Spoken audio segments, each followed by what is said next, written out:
এখানে এসেছিল আর অনাথালয় থাকতে শুরু করে। সেই অনাথালয়টা কোথায়? আরে অনাথালয়টা কেউ জ্বালিয়ে দিয়েছে। কেউ বলে যে অজয় নাকি জ্বালিয়ে দিয়েছিল। কিন্তু অজয় অনাথ আশ্রমে কেন আগুন লাগাবে? ওকে দেখে না ঠিক অন্যগুলো মনে হতো। ও অনাথালয়ের ভেতরে কালো জাদু করতো, তো সেই জন্যই ওকে বের করে দেওয়া হয়। রাগে হয়তো অনাথালয় আগুন জ্বালিয়ে দেয়। এটা শুনে শীতলের পায়ের নিচে মাটি খসে যায়।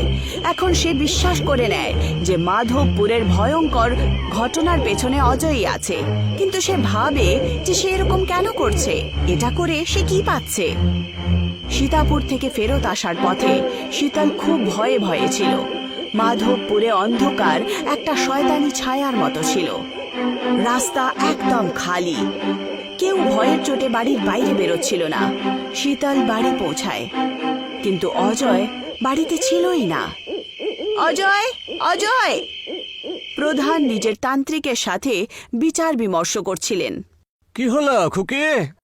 বাবা, আমি খবর লাগিয়েছি, গ্রামে যে কালো জাদু হচ্ছে তার পেছনে অজয়েরই হাত আছে। তুমি কি করে জানলে? আমি আজ সীতাপুর গেছিলাম, ওখানে জানতে পারলাম যে অজয় অনাথ আশ্রমে থাকতো আর কালো জাদু করত। তাকে ওখান থেকে বার করে দেওয়া হয়, তখন সে অনাথ আশ্রমে আগুন লাগায়, আর ও এখন এখানেও তাই করছে। এক্ষুনি খুঁজে বের করতে হবে ওকে। ও নিশ্চয়ই কোথাও সাধনা করছে। তান্ত্রিক, প্রধান আর শীতল অজয়কে গ্রামে খুঁজতে বেরিয়ে পড়ে, কিন্তু তাকে কোথাও খুঁজে পায় না। রাত্রি 1টা বেজে গেছিল। ক্লান্ত হয়ে ফেরার পথে তারা শ্মশান ঘাটে আগুন জ্বলতে দেখতে পায়। শ্মশান তলায় আগুনটা কোত্থেকে জ্বলছে? নিশ্চয়ই অজয় ওখানে সাধনা করছে। চলো গিয়ে দেখে আসি। শ্মশান ঘাটের আবহাওয়া ভয়ের মতো ছিল। প্রধান, তান্ত্রিক আর শীতল ওখানে পৌঁছায় আর দেখতে পায় যে অজয় হবন কুণ্ডের সামনে বসে সাধনা করছে। সামনে উমেশের লাশ ছিল আর তার আশেপাশে অনেকগুলো ভুডু পুতুল রাখা ছিল। এটা কি করছো তুমি? সেটাই যেটা আমি 25 বছর আগে তোমরা করেছিলে। আমরা আবার কি করেছিলাম? ওই সত্যিটা নিজেদের মুখে তুমি বলবে এখন। আরে শোনার ক্ষমতায় তুমি থাকবেই না, তোমার আমি আর কি বলবো? তান্ত্রিক মন্ত্র জাপ শুরু করেন, কিন্তু যেই মাত্র উনি মন্ত্র জাপ শুরু করেন, অজয় তান্ত্রিকের ভুডু পুতুল হবন কুণ্ডে ফেলে দেয়। পুতুল জ্বলা মাত্রই তান্ত্রিক ওখানেই ছাই হয়ে যায়। এটা দেখে প্রধান ভয়ের চোটে কাঁপতে শুরু করে। আমি পুরো গ্রামে বড়ু দল তৈরি করে নিয়েছি। এক এক করে সবাইকে জ্বালিয়ে পুড়িয়ে মেরে ফেলবো, ঠিক যেইভাবে তোমরা আমার মাকে জ্বালিয়ে দিয়েছিলে। কি? কে মেরেছিল তোমার মাকে? সত্যিটা তো প্রধান মশাই বলবেন। তারা, আমি সব সত্যি কথা বলে দিচ্ছি। হ্যাঁ, গ্রামের লোকেরা তোমার মাকে জ্বালিয়ে দিয়েছিল, কিন্তু তাতে তাদের কোনো দোষ নেই। আমি ওদেরকে তোমার মায়ের বিরুদ্ধে উস্কে দিয়েছিলাম। কিন্তু কেন? আমার মা তোমার কি ক্ষতি করেছিল? তোমার মা কালো জাদু করতো যে, কিন্তু তোমার মা সেটার ব্যবহার তো লোকেদের উপকারের জন্যই করতো।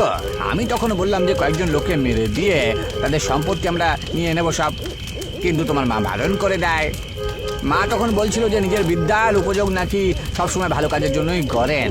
আমি তো ভাবলাম যে আমার তান্ত্রিককে দিয়ে এই কাজটা আমি করিয়ে নেব, কিন্তু না, ও করলো না, আমাকে করতে দেবে। ও পুজো করতে বসে পড়ে লোকজনকে বাঁচানোর জন্য। আর আমার তান্ত্রিক মশাই একদিন রাত্রে 10টা লোককে মেরে ফেলে। আমি তো জানতাম যে হয়তো সত্যিটা করে বলে দেবে, সেই জন্য আমি গ্রামের লোকেদেরকে ওর নামে উস্কে দিই যে ও কালো জাদু করে লোকজনকে মেরে ফেলছে, আর ওরা ওকে গাছে বেঁধে দিয়ে আগুন জ্বালিয়ে দেয়। এটা তো আমারই ভুল রয়েছে বটে। এটা শুনে শীতল রাগের চোটে প্রধানের পুতুল আগুনে ফেলে দেয়। প্রধান ওখানেই পুড়ে ছাই হয়ে যান। শীতল, পারলে তুমি আমায় ক্ষমা করে দিও। আমার কাছে প্রতিশোধ নেওয়া ছাড়া আর কোনো রাস্তা তো ছিলই না। আমিও তোমার জায়গায় থাকতে আমিও হয়তো তাই করতাম, কিন্তু এখন আমায় কথা দাও যে তুমি তোমার এই বিদ্যা নিজের মায়ের মতোই লোকেদের ভালোর জন্য ইউজ করবে। অজয় শীতলকে কথা দেয় যে এখন সে নিজের কালো জাদুর উপয়োগ শুধু লোকেদের ভালো করার জন্য করবে। মাধবপুরে প্রচার শুরু হয় যে এখন গ্রামে কোনো সংকট নেই, সবাই আবার হাসি খুশি জীবনযাপন শুরু করে।